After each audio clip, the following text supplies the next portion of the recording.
Hey guys, so today you and I are going to talk about getting older. So let's get into it. So the question in question was, Hi Frederick, I am 45 years old and it's getting increasingly difficult for me to get software engineering jobs. I don't want to be a boss, I just love making stuff myself. What should I do? Well, it's really not. I'll give you the tips that I've been trying to give to a few of my other coworkers who are like they're not 45 or they're in the not in the 40s, but they're closing in on their 40s now, and see if that makes any sense to you. But I also want to say something to start off with. I think that it's important for you to understand as a software developer that this profession has a natural lifetime in many cases. It's not a given, it's not always the case. There are situations where this is an exception, where I have personal friends, close friends that I cherish quite a lot, who are in their mid 50s now, who are still working as quote unquote just software developers, but it is not as common as the norm is that that's not usually the way it goes, and even they have been very open with the fact that it was hard for them to find work as just a software developer. And I think that that is something that you should be aware of, even if you're in your 20s or your 30s or whatever. You should be aware of that there is a life cycle to this profession. And that life cycle, the thing that I don't like so much is that there's a lot of people who will tell you that it's a dead end job, or as soon as you hit 30 or whatever, it's kind of downhill from there and you're not going to be able to progress. That's absolute bullshit. Because what really matters is the increasing value that you accumulate as you go along. The thing that you have to understand, on the other hand, is that you don't get to say that I just want to be a software developer. That's not up to you. Nobody cares if you're the person who just wants to build things for yourself, because the people who are hiring people have a value system. It's similar to saying that if you're going to sell a product, if you invent some new invention, you don't get to decide how much it's worth. The market is going to decide how much it's worth on average. And it's the same thing here. It's similar to saying that, well, I don't know, I'm in my 50s and fairly overweight, but I want to be a soldier, or I want to be a pro athlete.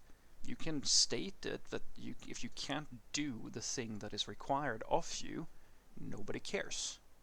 And I think that if you really think about it, that is something that you understand. I think that deep down you understand that.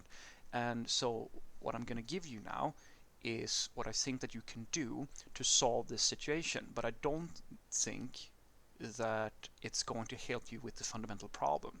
And the fundamental problem, if I'm so bold to say so, seems to me to be that you have decided for yourself what your job should be. And that's where you're wrong. You don't get to decide that. You have to sell the thing that is in demand. And for someone who is in their mid 40s, just coding skills is not in is it's in many cases not the thing that people want to buy from you, if we're talking about time and so forth, because I can find someone who's in their 30s, I can find someone who's 10, 20 years younger than you, who most likely is going to just be able to do the coding. That's not all, as I said, that's not always the case. There are plenty of like corporations and like gigantic companies who are going to hire you because, or well, they will consider you because they may not think in the same way, but you should know that there is a bit of an age factor in IT. Quite a lot of companies, even the really large companies, even when like this didn't used to be true, but it's getting more and more true. Even the most conservative, backwards IT companies that you can possibly imagine are starting to hire younger and younger staff. Well, you know why? Because they want to get out the old value systems. They want new, fresh ideas, young blood. That's what they want, so that they can be as innovative as the cool top IT companies who do this thing as well. And that's the thing that you really need to think about here. The thing that is important is not so much your age.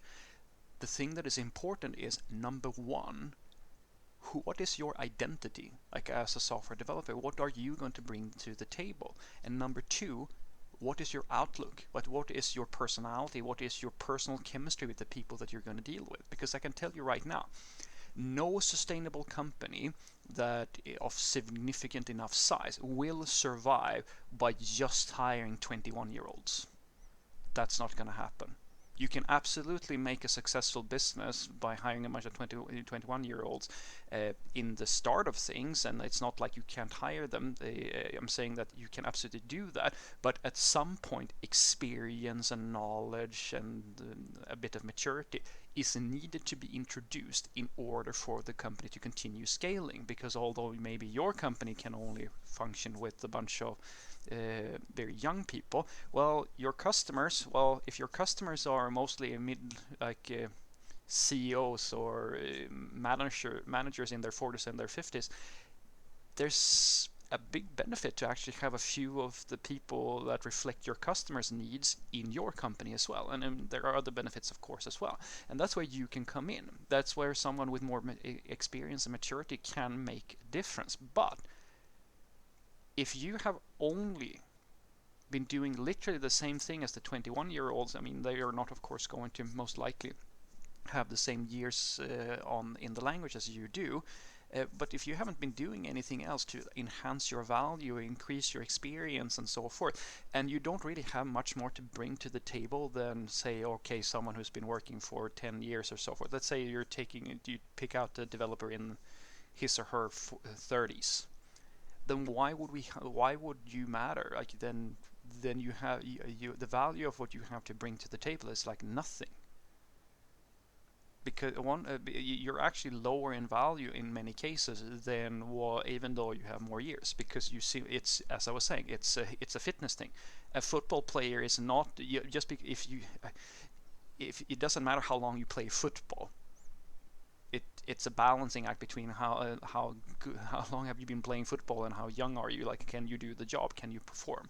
And if you're in your 40s or 50s or something like that, the idea is that you can perform as well as someone in their 30s or so forth, which in some cases might be true, but that's the thing that you have to decide for yourself. Because I've worked with some people who are in their mid 40s and 50s who have the right mindset, the right personal chemistry, and they have all this experience, and that experience is enormously valuable. But as I said, that really depends on you. Have you acquired marketable, valuable experience that people are really interested in buying? Because that is, at the end of the day, what we're talking about here, buying your time. If you don't have that, then you have nothing of value to sell, and your only option would be, in my opinion at the very least, to start your own company, or you can look around, of course, and kind of go about this as the same way as a junior would have to, where you kind of have to prove your value in some way. You can also talk to recruiters. The recruiters are usually very good in this sense, at the very least. Have a dialogue with them and see if they can guide you into a role that to look at your profile and see if they can help you out, because that is, after all, what they do. So what I want you to take away from this is that if you don't want to be a manager in your 40s, so like it doesn't really matter what age you are, you should be aware of that you don't have to become a manager to make it to a sort of retirement age in IT. What you should know, on the other hand, is that the experience that you acquire needs to be something that continuously is maintained and is improving in some fashion. Because if it's the same thing as hiring a factory worker or anything like that, if you are the same person, more or less, as you were after you got your basic training when you're in your 40s, like let's say that you're in your 20s when you get that training, and you're at the same level when you're in your mid 40s, that is not a good thing for you. Because now you've gotten to the point where your value system and so forth, and all your hunger and youth and energy, it might be gone, or at the very least the prejudice is going to be that it's gone from employers, so they're going to look for someone in their 30s or 20s. And now it's up to you to prove that that's not the case. And I promise you that you can fix this.